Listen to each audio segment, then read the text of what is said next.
네, 하나님 말씀은 마태복음 2장입니다. 마태복음 2장.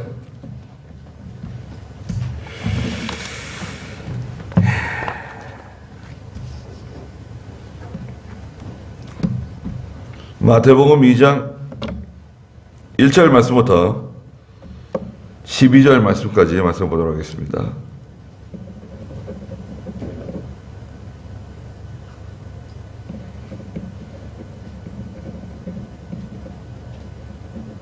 네, 마태복음 2장, 제가 준 성경은 신약성경 이 두 번째 쪽에 있는데요. 1절입니다. 헤롯 왕 때에 예수께서 유대 베들레헴에서 태어나시니 그때 동방에서 박사들이 예루살렘에 이르러 말하기를 유대인의 왕으로 태어나신 분이 어디 계십니까?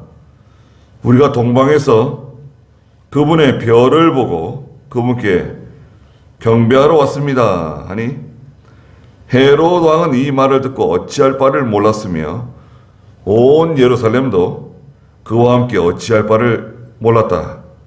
왕이 백성의 대제사장들과 서기관들을 모두 모아놓고 그리스도가 어디에서 태어나겠느냐 물으니 그들이 말하였다. 유대 베들레헴입니다. 선지자를 통하여 이렇게 기록되어 있으니 또 너 유대 땅 베들레헴아 너는 유대 통치자들 중 결코 가장 작지 않다. 네게서 한 통치자가 나올 것이니 그가 내 백성 이스라엘을 다스릴 것이기 때문이다 라고 하였습니다. 그때 헤롯이 박사들을 은밀히 불러 별이 나타난 때를 자세히 묻고 그들을 베들레헴으로 보내며 말하기를 가서 그 아기에 관하여 정확히 알아보고 찾거든 내게 알려주시오. 그러면 나도 가서 그분께 경배하겠소 하니 그들이 왕의 말을 듣고 떠났는데 마침 동방에서 본 그 별이 그들을 앞서 가다가 그 아기가 있는 곳 위에 이르러 멈추었다. 그들은 그 별을 보고 아주 크게 기뻐하였다. 그들이 그 집에 들어가서 어머니 마리아와 함께 있는 그 아기를 보고 엎드려 아기께 경배하고 자신들의 보물함을 열어 황금과 유향과 모략을 그분께 예물로 드렸으며 그들은 꿈에 헤롯에게 돌아가지 마라는 지시를 받아 다른 길로 자기 나라에 돌아갔다. 그랬습니다. 네, 말씀의 제목은 주보에도 있는 것처럼 그 별이 그들을 앞서가다가 그 아기가 있는 곳 위에 이르러 멈추었다는 구절에 있는 말씀입니다. 네. 예, 마태복음 1장과 2장은 이제 성탄절이 가까이 오면은 주로 이 말씀을 듣게 되는 하나님 말씀입니다. 근데 오늘 여기서 2장 1절부터 12절에 있는 말씀에 예수님께서 탄생하신 그 사건, 또 그런 배경적인 어떤 배경을 가지고 있는지 이 성경에서 말해주고 있죠. 동방박사들이라고 하는 이 동방박사들, 동방박사 세 사람이라고 우리가 뭐 보통 얘기하지만 동방박사의 무리들 세 사람뿐만이 아니라 여러 사람이었을 것을 우리가 짐작해야 됩니다. 이 동방이라고 하는 지역은 오늘날 이란 북쪽이 아닐까 추측을 합니다. 과거 페르시아에 속해 있던 메데 바사 지역인데요. 메데 바사 지역에서 그 학문을 연구하고 천문학, 이 수리학 이런 여러 가지 학문을 연구하는 박사들이 어떤 특이한 좀처럼 보기 힘든 전에는 전혀 그런 별을 발견한 적이 없었는데 그 발견된 특이한 아주 이상한 그 별을 발견하고 그 별을 따라서 여행을 하게 된 것입니다. 1절 한번 읽어보시겠어요? 헤롯 왕 때에 예수께서 유대 베들레헴에서 태어나시니 그때의 동방에서 박사들이 예루살렘에 이르러 말하기를 유대인의 왕으로 태어나신 분이 어디 계십니까? 우리가 동방에서 그분의 별을 보고 그분께 경배하러 왔습니다 하니. 네. 헤롯 왕 때라고 말하는 이 헤롯이라고 하는 사람은 주전 40년부터 주전 4년까지 약 36년간을 통치한 분봉왕 헤롯입니다. 분봉왕 헤롯. 이 헤롯이 다스리던 때에 예수님께서 유대 베들레헴에서 탄생하셨습니다. 유대 베들레헴이죠. 분명하게 그 위치를 하나님께서 언급하신 것입니다. 성경에. 그때 동방에서 박사들이 예루살렘에 이르러 말하기를 유대인의 왕으로 태어나신 분이 어디 계십니까? 우리가 동방에서 그분의 별을 보고 그분께 경배하러 왔습니다. 이렇게 말했어요. 그분의 별이라고 하는 거. 아니 왜 별을 보고 찾아왔는데 그분의 별이라고 하는 것은 무슨 말인가 도대체. 과거에 이스라엘 백성들이 유다 백성들이 주전 586년에 멸망했죠. 바빌로니아 느부갓네살 왕에 의해서 나라가 멸망했습니다. 그래가지고 전쟁에서 나가서 싸우는 사람은 전쟁에서 죽고 성에 있는 사람은 기근과 전염병으로 죽고 나머지는 포로 잡혀갔습니다. 바빌로니아로 가서 70년 동안 종살이를 했죠. 그래서 바빌로니아 지역에서 이 유다 백성들이 70년 동안 종살이하면서 그 바빌로니아 사람들, 그 바빌로니아 사회에 섞여 사는 거예요. 섞여 살면서 그들의 전통대로 하나님을 섬기고 또 하나님께 경배하고 또 하나님 말씀으로 가르치고 그렇게 했던 것입니다. 그 가운데 많은 바리새인들이 그 유대인들의 전통, 유대인들의 그 하나님의 말씀을 듣고 배운 거예요. 많이 알게 된 겁니다. 그래서 성경에 민수기 24장 17절에 그런 말씀이 있어요. 장차 한 별이 나타날 건데 그 별은 오실 왕을 상징하는 거다. 는 말씀이 있어요. 민수기 24장 17절 읽어보시겠어요? 내가 그를 보나 지금 있을 일이 아니며 그를 바라보나 가까운 일이 아니다. 한 별이 야곱에게서 나오고 한 홀이 이스라엘에게서 일어날 것이다. 그가 모압의 변방들을 쳐부수고 셋 자손을 모두 멸망시킬 것이다. 네, 한 별이 야곱에게서 나오고 홀은 왕권이죠. 한 홀이 이스라엘에게서 일어날 것이다. 는 말씀을 기억하고 그 별을 관찰하고 연구하던 박사들이 그 별을 추적하여 나선 것입니다. 그래서 이제 동방박사 세 사람이라고 말하는 것은 그 근거는 뒤에 가면 이제 황금과 유향과 모략을 드렸기 때문에 세 사람이 아닌가 이렇게 추측하지만 결코 세 사람은 아니다 이거죠. 왜냐하면 수천 킬로를 걸어온 겁니다, 이 사람들이. 그리고 이런 황금과 유향과 모략이라고 하는 이런 그 당시에는 보물에 가까운 그런 물건들을 가지고 그거는 불가능한 거죠. 그러니까 이 박사들과 함께 따라오는 수행원들이 상당히 많이 있었을 것이라는 거죠. 적어도 한 20명에서 많게는 한 3, 40명 되는 그런 무리가 이 여행길을 같이 하는 거예요. 많은 사람들이 함께 오랜 시간 동안 이 별을 보고 별을 따라오는 거죠.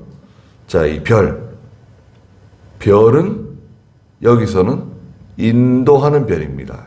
인도하는 별.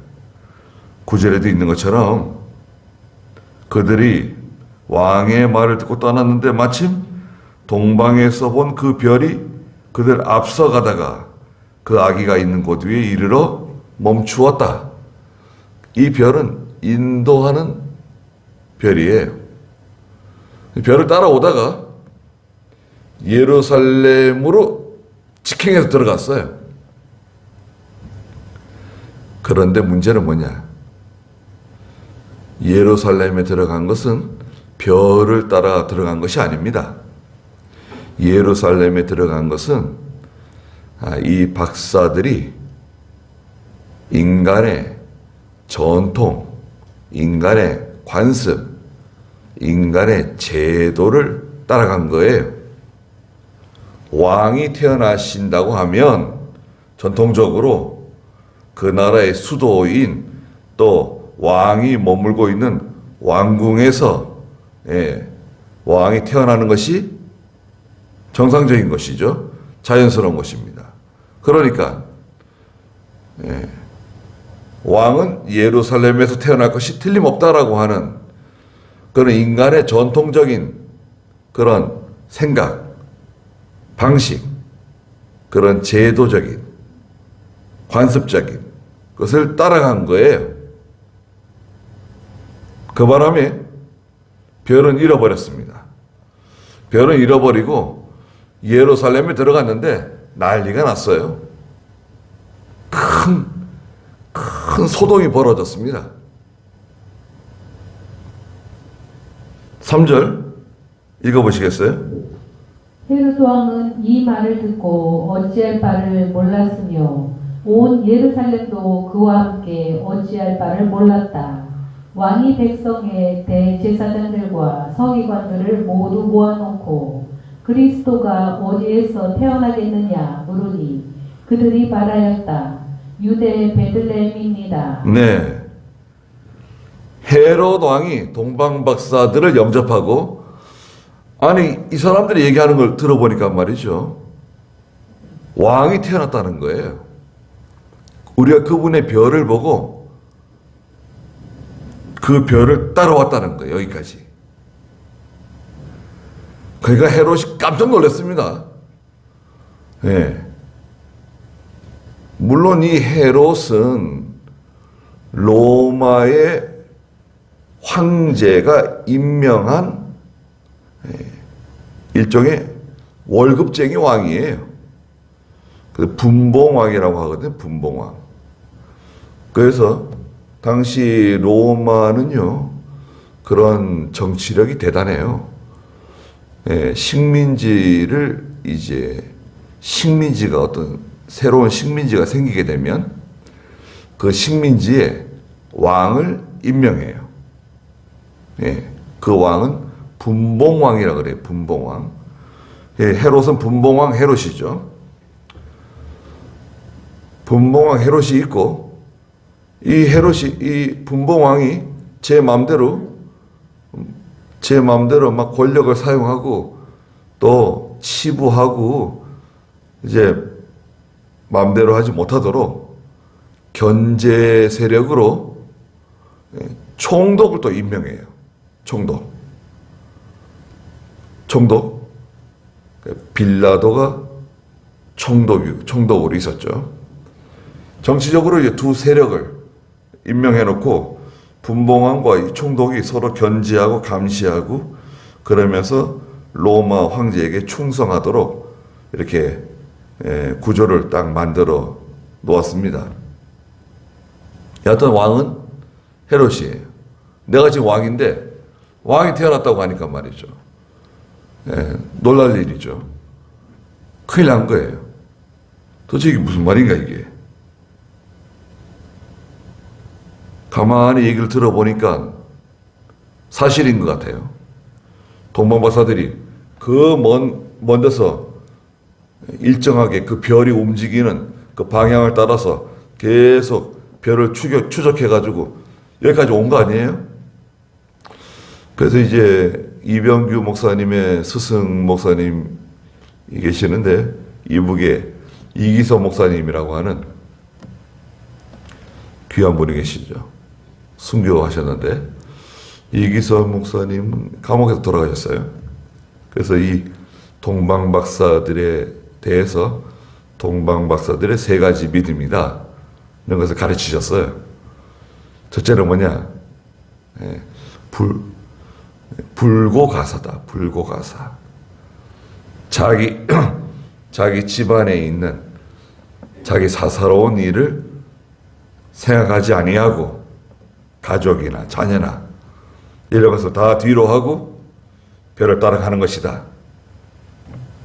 그 다음에 두 번째는 불사노고다. 아무리 고되고 위험하고 힘든 일이 있더라도 그걸 다 무시하고 그 별을 따라 나선 것이다. 고생할 것을 각오하고 따라 나선 거다. 불사노고하고 세 번째는 불원천리하고 따라온 것이다. 천리길을 마다하지 않고 불원천리하고 그 별을 따라 나선 사람들이다. 동방박사들의 믿음이라는 거예요. 참 좋죠? 예. 이기서 목사님 참 위대하신 분들입니다. 이기서 목사님은 매일 성경 공부를 했어요. 교회에서 저녁에. 그래가지고 성도들이 일 끝나고 일하고 저녁에 예배당 가면 다 와가지고 매일 사경을 하신 거예요. 이기서 목사님. 늘 찾아가 보면 성경을 읽고 계시고 그 감옥에서 매를 맞으시면서 얼마나 기뻐하셨는지 모른대요. 그래서 일본 형사들이 이 영감탱이가 미쳤는가 보다고. 나는 미치지 않았다. 당신이 나를 때릴 때마다 하나님이 기뻐하신다. 예수님이 기뻐하신다. 주님께서 기뻐하시는데 내가 어찌 기뻐하지 않을 수가 있는가. 그렇게 좋아하셨대요. 신사참배 안 한다고 매 맞으면서 감옥에 계시다가 이제 소천하셨는데 이 말씀에서 그 세 가지 진리를 가르치셨어요. 이 별은 실제 나타난 별이죠. 자, 생각해 보세요. 동방박사들이 따라온 이 별은 실제 사실적인 나타난 별 그렇잖아요. 두 번째는 뭐냐? 하나님 말씀에 있는 민수기 24장 17절에 있는 하나님의 말씀에 예언되어 있는 그 별을 따라온 거죠. 하나님 말씀에 예언된 별. 세 번째는 중요한 게 뭐냐? 하나님의 감동이에요. 감동. 하나님께서 이 동방 박사들이 하나님을 섬기는 사람이냐 아니냐 이런 것을 떠나서 하나님께 이들의 마음을 감동시키신 거예요. 별을 따라가고자 하는 마음이 들도록. 예. 그리고 그들 마음속에 어딘가 왕이 태어나셨는가 보다. 어딘가 위대한 왕이 되실 분이 탄생하셨는가 보다. 는 것을 그 감동을 받은 거죠. 예. 감동을 받고 따라오게끔 집을 나서게끔 만드신 거예요. 오늘날 우리에게는 하나님께서 예수를 믿고 거듭난 성도, 중생한 성도라고 그러죠. 거듭난 성도 속에 하나님께서 인도하시는 면이 있어요. 중생한 영을 감동하셔가지고 인도하세요. 인도하실 때 그 주체가 뭐냐? 그 주체는 하나님 말씀이라는 거죠. 말씀. 하나님의 감동. 말씀을 들을 때, 혹은 기도할 때, 성경을 읽을 때, 하나님께서 또 우리 신앙 양심에 감동을 주셔가지고 이끄시는 말씀이 있어요. 우리를. 아무리 하고 싶은 게 있어도, 아무리 가고 싶은 곳이 있어도 하나님께서 그렇게 하지 마라. 그리로 가면 안 된다. 이리로 가야 된다. 인도하시는, 또 아무리 내가 애를 써도 그 길은 자꾸 막혀요. 여러분 그런 경험 혹시 있으실지 모릅니다. 내가 아무리 하고 싶어가지고 그것을 계속 시도하고 또 노력하고 뭐 투자하고 애를 써도 그게 잘 안 돼요. 자꾸 길이 막혀요. 뭐 좀 되는가 싶으면 또 막히고 또 손해를 보고 자꾸 길을 막는단 말이죠.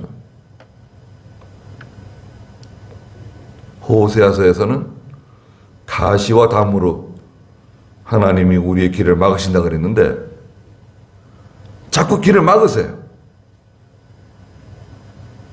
뭔가 하나님께서 내가 이 길로 가는 거 기뻐하지 않으시는가 보다. 내가 이렇게 하려고 하는 것을 싫어하시는 것 같다. 내가 이렇게 하면 주의 지키지 못하고 돈을 아무리 많이 벌어도 믿음으로 하지 못하는 것을 아시고 하나님 막으시는가 보다. 그런 감동이 와요. 내가 이걸 하면 돈은 몇 푼 만질 수는 있지만 하나님의 말씀 순종하지 못하고 믿음으로 살지 못하고 신앙 양심 쓰지 못할 것을 아시고 막으시는가 보다. 그런 감동이 온다고요. 그럴 때가 있지 않으세요? 베드로서 1장 19절에서는 빛이 나오는데요. 너희 마음에 새별이 떠오르기까지 이 말씀을 기억하고 마음을 쓰라는 거예요. 거기 한번 읽어볼까요? 베드로서 2장 19절. 또 우리에게는 더 확실한 예언의 말씀이 있어 어두운 곳을 비추는 등불과 같으니 너희는 날이 새어 너희 마음속에 새별이 떠오를 때까지 이 말씀에 주의하는 것이 좋다. 네. 너희 마음속에 새별이 떠오를 때까지 이 말씀에 주의하는 것이 좋다. 새별이 뭐냐? 새별. 이것은 하나님의 감동이고 또 우리 속에 만들어지는 깨달은 진리예요. 깨달은 진리가 딱 만들어져요. 이거로구나. 하나님께서 이것을 나한테 말씀하시고자 하시는 거구나. 이것을 나한테 알려주시려고 하시는 것이었구나. 그 깨달은 진리가 빛처럼 탁 이제 밝혀질 때가 와요. 속이 캄캄하고 답답하고 앞이 새카만데 갑자기 빛이 하나 딱 들어오는 거죠. 요한복음 1장 9절부터 11절에 보면 어두운 세상 가운데 빛이 왔다는 거예요. 그 빛의 정체가 무엇이냐? 거기도 한번 읽어볼까요? 요한복음 1장 9절. 모든 사람을 비추는 참 빛이 세상에 오셨다. 그분께서 세상에 계셨고 세상은 그분으로 말미암아 창조되었으나 세상은 그분을 알지 못하였다. 그분께서 자기 땅에 오셨으나 자기 백성들이 그분을 영접하지 아니하였다. 모든 사람을 비추는 참 빛이 세상에 오셨다. 그분께서 세상에 계셨고 세상이 그분으로 말미암아 창조되었으나 세상은 그분을 알지 못하였다. 그분께서 자기 땅에 오셨으나 자기 백성들이 그분을 영접하지 아니하였다. 모든 사람을 비추는 참 빛 되시는 예수 그리스도께서 세상에 오셨다는 거예요. 그런데 동방박사들은 그 별을 따라오다가 끝까지 따라왔는데 예루살렘에 가까이 와가지고는 그 별을 따라가지 않고 더 이상 바로 예루살렘 성으로 직행한 것입니다. 그건 잘못한 거죠. 끝까지 별을 따라갔어야 되는데 별을 따라오다가 인간의 전통, 관습, 제도 이걸 따라간 거예요. 전통적으로 내려오는 인간의 방식. 이것을 우리는 인본주의라고 하죠. 인본주의. 사람 중심적인, 인간 중심적인 판단과 결정, 인간 중심적인 방법론. 이것이 인본주의입니다. 인본주의를 따라간 결과는 뭐냐? 빛을 잃어버려요. 그리고 소란스러워집니다. 여러분, 인본주의를 사용하잖아요? 그러면 우리 속에 있는 그 참빛, 생명과 같은 그 빛은 잃어버리고 온통 소란스러워지고 복잡해지고 말은 많아지고 난리가 납니다. 복잡해져요. 인본주의는 자기 마음대로 하는 거예요, 여러분. 사람의 결정, 사람의 판단, 인간의 방식대로 하는 것입니다. 그러면 성도는 답답한 일 만나요. 답답해집니다. 빛을 잃어버렸죠. 시끄럽고 복잡하고 어지럽고 너무 힘들다. 아니, 하나님의 백성이 빛 가운데로 걸어가며 중생한 영의 인도를 받는 그런 저희가 돼야 되는데 신앙 양심 쓰지 못하고 세상 사람들처럼 살아가게 되면 아니 자기 신분은 하나님 자녀인데 세상 사람들과 같이 하나님 전혀 모르는 사람들처럼 살아간단 말이죠. 그 참 얼마나 불쌍한 일입니까?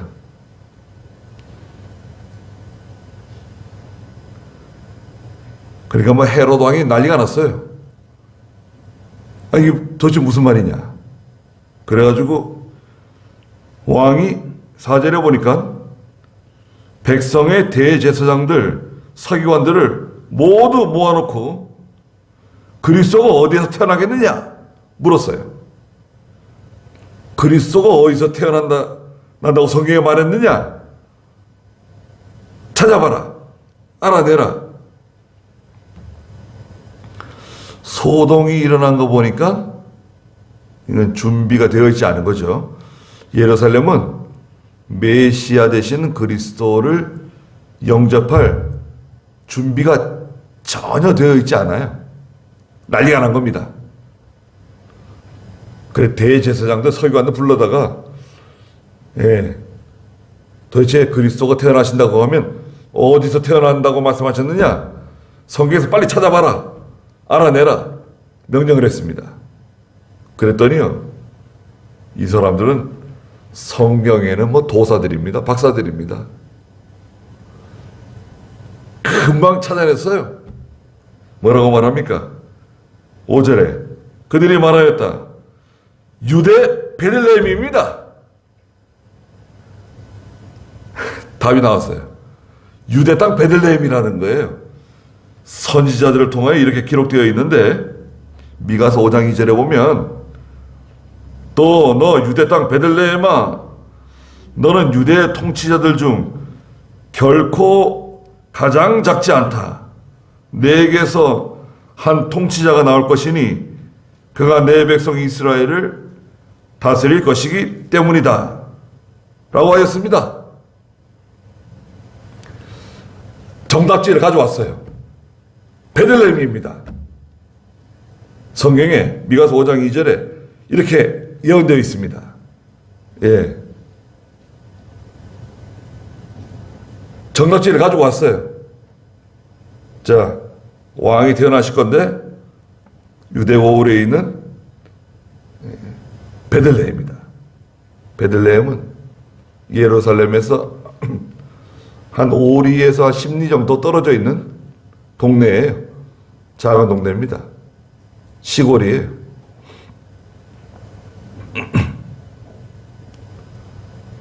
이 베들레헴은 전통적으로 유명한 곳입니다. 베들레헴 하면 누가 생각나죠? 다윗이 태어난 곳입니다. 다윗의 동네예요. 다윗 왕이 출생한 베들레헴. 그리고 그리스도 되시는 메시아 되시는 그리스도가 출생할 예고된 장소였습니다. 7절 읽어보세요. 그때에 헤롯이 박사들을 은밀히 불러 별이 나타난 때를 자세히 묻고 그들을 베들레헴으로 보내며 말하기를 가서 그 아기에 관하여 정확히 알아보고 찾거든 내게 알려주시오. 그러면 나도 가서 그분께 경배하겠소 하니. 네. 헤롯이 박사들을 불러가지고 베들레헴에서 그 메시아 되시는 그리스도께서 태어나실 거라고 베들레헴으로 가보시라고 알려주면서 뭐라고 말했냐면 은밀히 말하기를 별이 나타난 때를 자세히 묻고 베들레헴으로 보내면서 가서 아기에 관해서 정확히 알아보시고 또 찾게 되면 내게 바로 좀 알려주십시오. 그러면 나도 그분께 가서 당신들과 함께 경배드리겠습니다. 이게 맞는 말인가요? 이것은 무서운 말이죠. 쫓아가서 죽여버리겠다는 거예요. 그런데 성경에서 보면 이 8절까지 분명히 베들레헴이라고 하는 장소가 언급되었습니다. 정답지가 나왔어요. 그런데 헤롯은 가지 않았습니다. 대제사장도 가지 않았습니다. 서기관들도 서기관들은 이 하나님 말씀을 뺏기는 필사하는 사람들이에요. 서기관들도 베들레헴에 가지 않았습니다. 또 예루살렘과 유대의 백성들이 베들레헴에 가서 그리스도를 영접하지 않았습니다. 무슨 말이냐? 아무리 성경에 대해서 많이 알고 지식이 있다 하더라도 지식을 가지고서는 하나님의 말씀을 순종하지 못합니다. 지식적인 믿음. 마귀도 예수 믿으면 구원받는 거 알고 있습니다. 천국 있고 지옥 있는 것도 알고 있습니다. 마귀가 알고 있어요. 하나님 말씀 순종하면 하나님 기뻐하신다는 거 알고 있습니다. 그러면 마귀가 예수 믿나요? 그리스도를 경배하나요? 예. 그리스도 앞에는 두려워하지만 그리스도를 경배하지 않습니다. 예. 지식적인 믿음은 그게 한계예요. 성경을 달달 외우더라도 성경에 대해서 아주 지식이 많아가지고 뭐 모르는 게 없고 뭐 신학적으로 그 배경적으로 뭐 역사적으로 아무리 많이 알고 있어도 탄생하신 주님을 정작 영접하러 경배하러 가지는 않는다. 왜 그럴까요?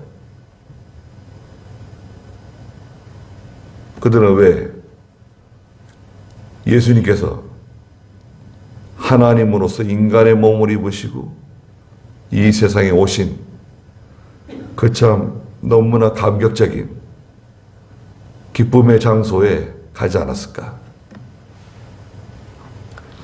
왜냐하면 이 사람들 속에는 빛이 없어요. 빛이 없기 때문에 가지 않는 겁니다. 하나님의 감동을 받는 성도, 하나님의 말씀을 통해서 계속해서 성령으로 감동하시고 권유하시고 순종할 수 있도록 하나님께서 끊임없이 우리를 이렇게 인도하시거든요.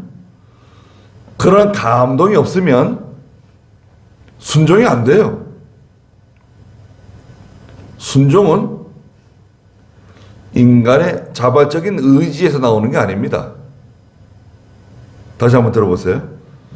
하나님 말씀을 순종한다고 하는 것은 그게 믿음이죠.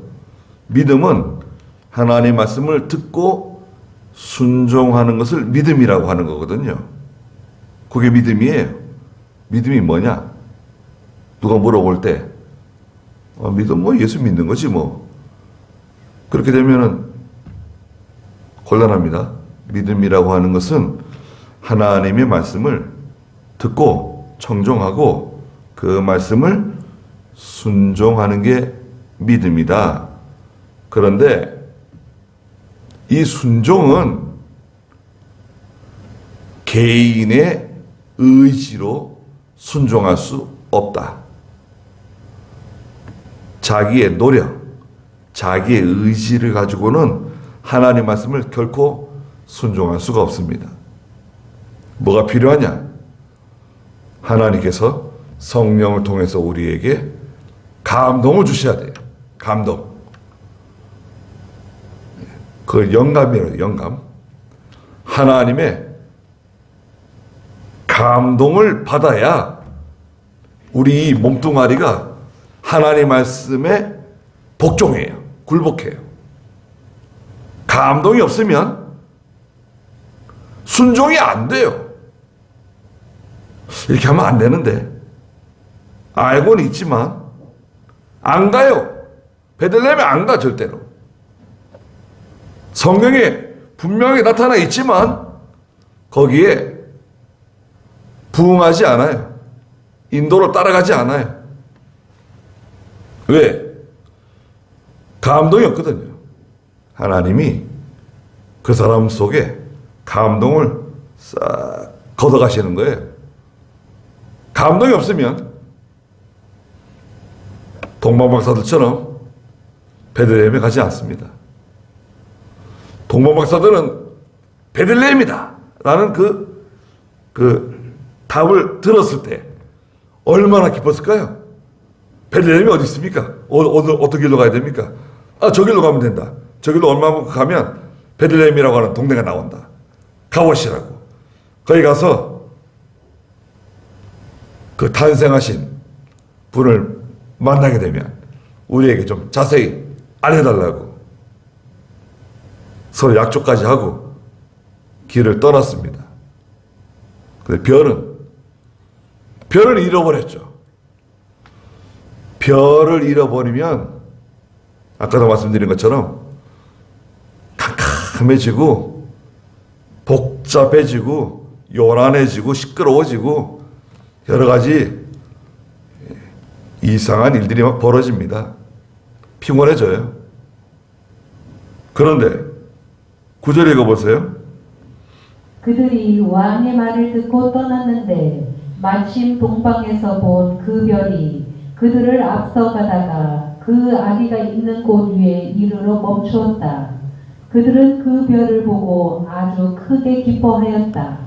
그들이 그 집에 들어가서 어머니 마리아와 함께 있는 그 아기를 보고 엎드려 아기께 경배하고 자신들의 보물함을 열어 황금과 유향과 모략을 그분께 예물로 드렸으며 그들은 꿈에 헤롯에게 돌아가지 말라는 지시를 받아 다른 길로 자기 나라에 돌아갔다. 네, 동방박사들이 왕의 말을 듣고 예루살렘 성을 나왔을 때 문득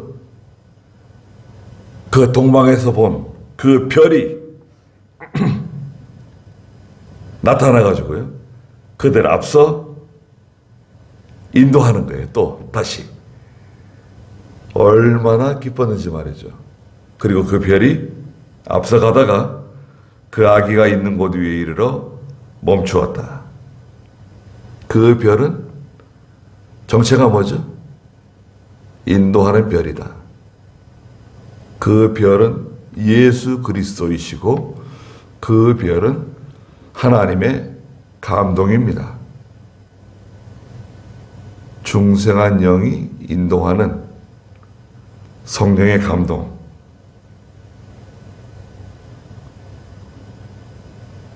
그 별을 따라가는 겁니다. 그러나 아무리 캄캄해도 문제가 되지 않아요. 세상이 다 캄캄하고 한치 앞을 내다볼 수가 없는데 저희들은 그 별의 인도를 따라가는 사람들입니다. 이 시대에 인도하는 별, 그들은 그 별을 보고 아주 크게 기뻐하였다.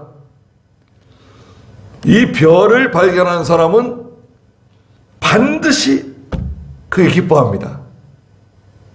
만족합니다.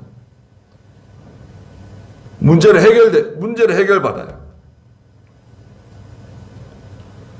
캄캄한 거 다 사라지고 복잡하고 시끄럽고 어지럽고 다 사라집니다. 아주 선명해져요. 별이 얼마나 중요합니까? 우리는 하나님 말씀을 따라가는 사람들이죠. 이 시대의 별과 같은 빛나는 하나님의 말씀을 따라갑니다. 그리고 하나님의 감동, 그 감동을 따라갑니다. 그러면 모든 어두움이 다 사라지고 하나님께서 우리에게 기쁨과 만족을 주세요. 동방박사들이 그 별이 멈춘 곳에 가서 보니까 마구간에 새 아기가 탄생하신 것을 목격하게 되었습니다. 거기에는 요셉도 있고 마리아가 있는데 들어가서 11절에 보니까 어머니 마리아와 함께 있는 그 아기를 보고 자, 성경을 가만히 보십시오. 어머니 마리아와 함께 있는 그 아기를 보고 그 아기께 엎드려 아기께 경배하고 자신들의 보물함을 열어 황금과 유향과 모략을 그분께 예물로 드렸다. 대상이 누구죠? 동방박사가 바라보는 대상은 마리아가 아닙니다. 경배의 대상이 마리아가 아니에요. 아기이신 그리스도 예수님이세요. 또 예물을 드리는 대상이 누구십니까? 마리아가 아닙니다. 황금과 유향과 모략을 주님께 드렸습니다. 그래서 예수님은 삼직을 가지신 분이신데요. 그리스도의 삼직이라 그래요. 예수님께서는 만왕의 왕이시고 또 우리의 대제사장이시고 또 선지자로서 이 세상에 오신 그리스도 주님이세요. 그 황금이라고 하는 것은 믿음을 상징하는데 이 왕에게 드리는 예물이에요. 왕이신 주님께 드리는 예물. 모략은 유향은 제사장이 하나님께 나아갈 때 모든 죄를 이스라엘 백성들의 죄를 가지고 나갈 때 드리는 예물이 바로 유향입니다. 향기로운 제사장에 합당한 예물. 그리고 모략은 유향은 선지자에 합당한 예물. 하나님께 드리는 예물이고 모략은 제사장에게 합당한 예물입니다. 그래서 예수님이 비록 어린아이로 아기의 모습으로 이 세상에 오셨지만 동방박사들은 그 아기를 보지 않고 그분이 바로 오실 메시아라는 것을 보고 예물을 드리고 거기에 경배 드린 것입니다. 그래서 여기서는 주인공이 예수 그리스도세요. 마리아가 아닙니다. 그래서 우리도 예수님을 영접하는 거죠. 예수님 영접 어떻게 합니까? 예수 영접은 예수 믿는 겁니다. 예수 믿는 거. 예수님께서 이 세상에 동정녀 탄생하는 것을 믿습니다. 내 죄를 대신해서 십자가에 달려 죽으신 것을 믿습니다. 죽은 후 사흘 후에 부활하신 것을 믿습니다. 그거예요. 그게 영접하는 것입니다. 그리고 박사들은 꿈에 헤롯에게 돌아가지 마라는 지시를 받아서 다른 길로 자기 나라에 돌아갔다 그랬습니다. 그 인본주의 사용하게 되면요 고생합니다. 아니, 왔던 길로 그대로 가면은 편안할 텐데 헤롯이 무슨 수작을 벌일지 모르기 때문에 하나님께서 다른 길로 가라고 말씀하시잖아요. 그 다른 길은 고생길입니다. 인본주의 사용하면 고생해요. 그리고 그 인본주의 사용한 결과로 헤롯이 예루살렘과 베들레헴에 2살 이하의 아이들, 남자아이들 다 이제 죽이게 됩니다. 대학살이 일어나죠. 라헬이 슬피 운다. 내 말씀대로 2살 이하의 남자아이들이 죽임을 당하는 비참한 그런 역사적인 사건이 벌어집니다. 원인이 어디 있죠? 박사들이 그 예루살렘으로 들어가가지고 그 사단이 난 거예요. 그러니까 얼마나 손해가 많습니까? 오늘 우리 예수 믿는 성도들이 다 별을 따라가는 사람들입니다. 이 별을 처음부터 끝까지 잘 따라가야 됩니다. 내 생각에 맞지 않아도 내 의지하고 좀 달라도 하나님의 말씀대로 하나님의 인도를 따라가다 보면 하나님께서 은혜를 베풀어 주세요. 중간에 인본주의 사용하게 되면 캄캄한 흑암을 만납니다. 복잡하고 어지럽고 온갖 시끄러운 일들이 벌어집니다. 그리고 고생 많이 하고 시간은 시간대로 물질은 물질대로 그런 힘든 일들이 많이 생기게 됩니다. 인본주의 따라가지 마시고 하나님의 말씀 잘 순종하며 빛 가운데로 걸어가는, 또 이제 우리 성탄절이 다가오는데 진심으로 주님을 영접하는, 얼마나 감사합니까?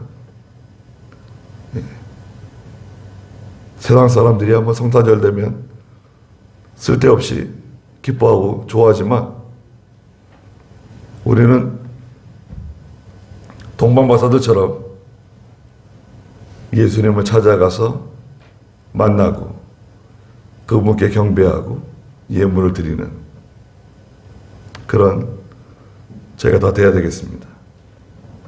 기도하겠습니다. 거룩하신 하나님, 과거 약 2000년 전에